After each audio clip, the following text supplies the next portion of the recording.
8 साल का एक बच्चा 1 रुपए का सिक्का मुट्ठी में लेकर एक दुकान पर जाकर पूछने लगा, क्या आपकी दुकान में ईश्वर मिलेंगे?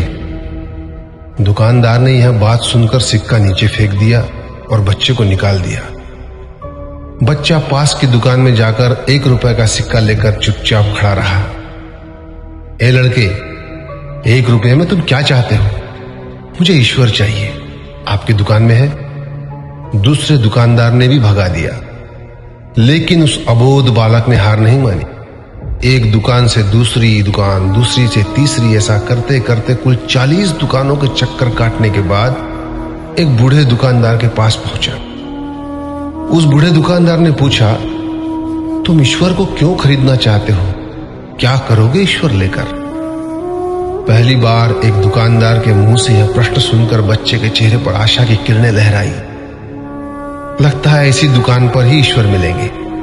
बच्चे ने बड़े उत्साह से उत्तर दिया, इस दुनिया में माँ के अलावा मेरा और कोई नहीं है। मेरी माँ दिन भर काम करके मेरे लिए खाना लाती है। मेरी माँ अब अस्पताल में है। अगर मेरी माँ मर गई तो मुझे कौन खिलाएगा? डॉक्टर ने कहा है कि अब सिर्फ ईश्वर ही तुम्हारी माँ को बचा सकते हैं। क्या आपकी दुकान में ईश्वर मिलेंगे? हाँ मिलेंगे। कितने पैसे हैं तुम्हारे पास?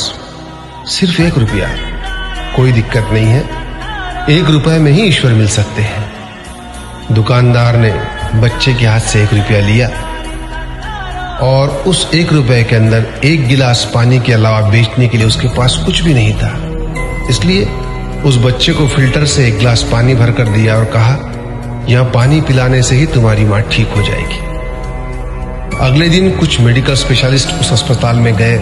बच्चे की मां का ऑपरेशन हुआ और बहुत जल्दी ही वह स्वस्थ हो गई। डिस्चार्ज के कागज पर अस्पताल का बिल देखकर उस महिला के होश उड़ गए। डॉक्टर ने उन्हें आश्वासन देकर कहा, टेंशन की कोई बात नहीं है।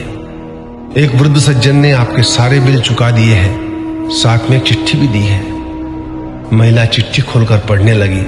उसमें लिखा था, मुझे धन्यवाद देने की कोई आवश्यकता नहीं है। आपको तो स्वयं ईश्वर ने ही बचाया है। मैं तो सिर्फ एक जरिया हूं। यदि आप धन्यवाद देना ही चाहती है तो अपने अबोध बच्चे को दीजिए, जो सिर्फ 1 रुपए लेकर नासमझों की तरह ईश्वर को ढूंढने निकल पड़ा।